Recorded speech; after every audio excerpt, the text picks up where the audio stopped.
Hello everyone. तो आज हम पढ़ने वाले हैं फंक्शंस। तो फंक्शंस में क्या है, सबसे पहले हमें पता होना चाहिए फंक्शंस होता क्या है। फंक्शन कुछ नहीं होता, फंक्शंस जस्ट एक सेट ऑफ कोड होता है जो एग्जीक्यूट होता है व्हेनेवर इट इज कॉल्ड। तो क्या है, it is just a set of codes. ठीक है, तो क्या करेंगे हम पढ़ रहे हैं फंक्शंस। अब अगर फंक्शंस बोला जाए तो मैं क्या बोलूंगा, इसकी जो डेफिनेशन बनेगी सिंपल डेफिनेशन रखेंगे, बिल्कुल बुकिश नहीं जाएंगे, हम बिल्कुल सिंपल वे में रखेंगे। क्या है इसकी definition? It execute a set of code whenever it is called।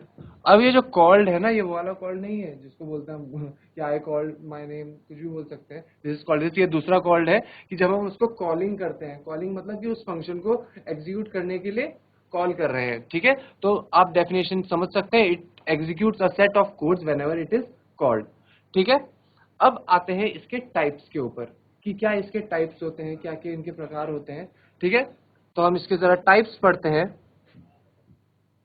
तो टाइप्स क्या क्या होते हैं इसके? दो टाइप्स होते हैं, एक होते हैं बिल्ट इन फंक्शन, और एक होते हैं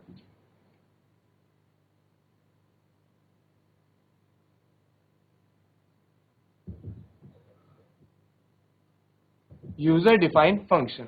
ये दो टाइप के आपके पास फंक्शन आते हैं पाइथन में। क्या होते हैं? बिल्ट इन फंक्शन और यूजर डिफाइंड फंक्शन। अब बिल्ट इन फंक्शन क्या हुए, मतलब जो प्रोग्रामर ने, जिसने पाइथन बनाई है, हमारे डेनिस रिची ने, मैं डेनिस रिची ने C++ बनाई थी, जो पाइथन बनाई थी वो डैन वूस रूसो थे। ठीक है, तो क्या उन्होंने क्या डिक्लेयर किया कि जो बिल्ट इन फंक्शंस होंगे वो कौन कौन से होंगे, जो एक पर्टिकुलर रिजर्व है। क्या है, हमारे जैसे हमें पता है प्रिंट है, लेन है, टाइप है, तो बिल्ट इन फंक्शन क्या होते हैं?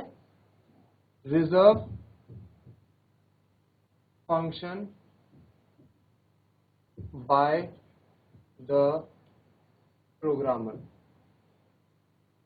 अब ये रिजर्व फंक्शंस होते हैं। ठीक है, अब आती है यूजर डिफाइंड फंक्शंस की। यूजर डिफाइंड फंक्शंस में क्या क्या होते हैं, अब हम देखते हैं। यूजर डिफाइंड फंक्शंस में हमारे आते हैं दो टाइप। और सबसे पहले यूजर डिफाइंड फंक्शन वो होते हैं जो क्या करते हैं, एग्जीक्यूट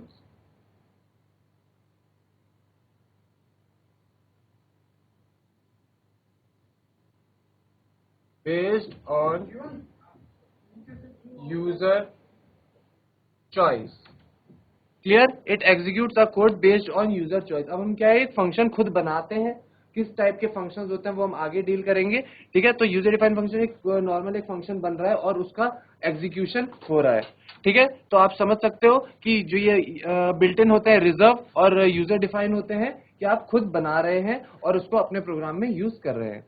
ठीक है, अभी आप इतना ही नोट कर लिए। सबसे पहले हम पढ़ रहे हैं यूजर डिफाइंड फंक्शन, कि कैसे एक यूजर डिफाइंड फंक्शन हम बनाते हैं, क्रिएट करते हैं। मैं आपको एग्जांपल्स दिखा देता हूं पहले बिल्ट इन फंक्शन के। बिल्ट इन फंक्शन के आपके एग्जांपल्स होंगे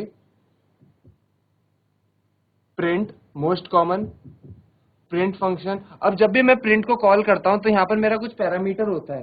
ठीक है, इसको हम बोलते हैं फंक्शन की कॉलिंग। ठीक है, हमने प्रिंट किया तो क्या हुआ, जो हमने डबल कोट्स के अंदर डाला है वो हमें आउटपुट में जनरेट हो रहा है। एक और फंक्शन हमने पढ़ा था लेन। अब लेन फंक्शन क्या करता है, it returns number of element of a list, string और एनी डेटा टाइप।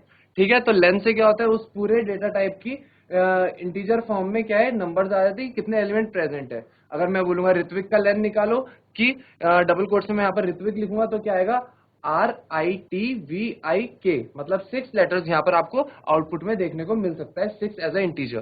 फिर आता है आपके पास टाइप फंक्शन। अब ये टाइप फंक्शन क्या करता है, टाइप फंक्शन आपका टाइप बताता है कि आपका वेरिएबल है कौन से टाइप का। ठीक है, बुलियन टाइप का, इंटीजर टाइप का, तो ये सब आपने पढ़े हैं अपनी प्रीवियस क्लासेस में। तो अब हम पढ़ रहे हैं किसके बारे में, यूजर डिफाइंड फंक्शन। ज्यादा टाइम नहीं लेंगे, यूजर डिफाइंड फंक्शन को हम क्लियर करेंगे इस क्लास में। अब बारी आती है यूजर डिफाइंड फंक्शन की। ये दो फंक्शंस होते हैं जो यूजर खुद बनाता है और अपने लिए बनाता है, कि एक प्रोग्राम में ही वैलिड होती है, एक प्रोग्राम में ही वैलिड होते हैं। इसकी एक प्रॉपर्टी होती है, क्या है, it's scope is limited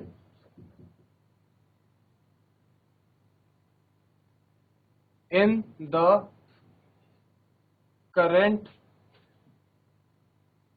program only. अब मैंने ये वाली लाइन क्यों बोली? Its scope limits in the current program only, मतलब क्या, एक प्रोग्राम में अगर आप एक फंक्शन बना रहे हो किस नाम से, आर के नाम से, ठीक है, वो फंक्शन बनाने के बाद वो क्या कुछ एक एग्जीक्यूशन कर रहा है, पर हमने नोटिस क्या किया है कि प्रिंट फंक्शन सारे प्रोग्राम्स में जो हम नया प्रोग्राम बनाते हैं उसमें यूज हो जाता है, पर आर के फंक्शन वर्क नहीं करता, वो सिर्फ उसी प्रोग्राम में वर्क करता है। ये क्यों? बिकॉज जो इसकी लिमिट होती है कि वो सिर्फ एक पर्टिकुलर प्रोग्राम के लिए ही बना हुआ है, ठीक है। तो इस लाइन से आप समझ सकते हो। एक चीज और, to declare a function in Python we use def, इसको अंडरलाइन कर दो। ये क्या है? डेफ कीवर्ड हम यूज करते हैं क्या करने के लिए? एक फंक्शन को डिक्लेयर करने के लिए, फिर उसकी हम डेफिनेशन लिखते हैं। डिक्लेरेशन और डेफिनेशन में आप कंफ्यूज मत होना। डिक्लेरेशन को आप क्या बोल सकते हो? हेडर भी बोल सकते हो। आजकल बोर्ड में ये लाइन बहुत ज्यादा यूज हो रही है कि हेडर बताना है एक फंक्शन का। तो आप कंफ्यूज मत होना, अभी आपको सब समझा देंगे हम, ठीक है। तो इतना आपने नोट कर लिया। जरा आप देखते हैं कि फंक्शन को बनाते कैसे हैं, इसका सिंटेक्स क्या है। सिंटेक्स इसका कुछ इस तरीके से है, आप लिखेंगे डेफ, फिर आएगा user define name parenthesis open close, ठीक है। तो ये क्या, अगर आप डेफ कीवर्ड लगाओगे और उसके बाद कोई नाम लिखोगे तो उस नाम से क्या फंक्शन बन जाएगा विद अ पैरामीटर, मतलब क्या विद डिफॉल्ट। ये डिफॉल्ट फंक्शन, अभी आपको टाइप्स भी बताऊंगा। फिर और ये कोलन, अब कोलन के बाद क्या, यहाँ पर हम लिखेंगे ब्लॉक, जो हमारा कोड रहेगा, नॉर्मल कोड रहेगा कि अगर मैं इस फंक्शन को कॉल करूंगा तो क्या हमारा आउटपुट जनरेट होना चाहिए। क्लियर? ये तो था आपका सिंटेक्स की कैसे हमने बनाया, डिक्लेयर किया है एक फंक्शन। तो अब हम सीखते हैं इसके टाइप्स कि यूजर डिफाइंस के कौन कौन से टाइप होते हैं। बेसिकली बच्चों इसमें कौन कौन से टाइप होते हैं? एक होता है डिफॉल्ट, और दूसरा होता है पैरामीटराइज्ड।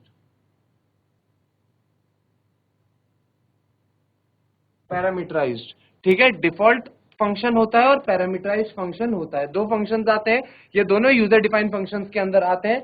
दोनों के अंदर सिर्फ एक चीज का डिफरेंट होता है, पैरामीटर का। अब ये पैरामीटर क्या है, जरा सोचो, और लाइक शेयर सब्सक्राइब करो। डिफॉल्ट फंक्शन में क्या है आपका, अगर मैं डिक्लेयर कर रहा हूं डेफ यूजर डिफाइन नेम और पैरेंथेसिस ओपन क्लोज और उसके बाद कोलन, और मैंने यहाँ पर कोड लिखा। अब मैं इसके अंदर कोई वेरिएबल नहीं रख रहा हूं अगर, तो क्या हो रहा है कि इसका कोई पैरामीटर नहीं है। ये डिफॉल्ट फंक्शन है, ये पर्टिकुलरली एक काम ही करेगा, ठीक है। डिफॉल्ट फंक्शन मतलब क्या होता है, उसमें कोई पैरामीटर, मतलब अंदर कोई वेरिएबल नहीं होता। और पैरामीटराइज्ड में क्या होता है, देखिए इसका syntax, def user define keyword parenthesis, अंदर आता है वेर, मतलब कोई भी एक वेरिएबल या फिर पैरामीटर, और उसके बाद कोलन, और अंदर आपका कोड, ठीक है। तो आप इतना नोट करिए कि पैरामीटराइज्ड फंक्शन क्या होता है। डेफ पैरामीटराइज्ड फंक्शन में क्या होता है, एक पैरामीटर होता है किसके अंदर, फंक्शन के पैरेंथेसिस के अंदर। बिकॉज एक सर्टन वैल्यू जब यहाँ पर जाएगी तो ही उस वैल्यू के साथ कुछ कोडिंग या कुछ हम फंक्शन परफॉर्म करेंगे या कुछ प्रोग्राम परफॉर्म करेंगे और उसके बाद आउटपुट जनरेट होगा। डरने वाली बात नहीं है बच्चों, ये बहुत इजी है। बस आपकी जो पहले की नॉलेज है वो अच्छी होनी चाहिए, स्ट्रांग होनी चाहिए प्रोग्रामिंग। बाकी फंक्शन क्या है, बेसिक स्ट्रांग है तो फंक्शन आप आराम से लगा सकते हो।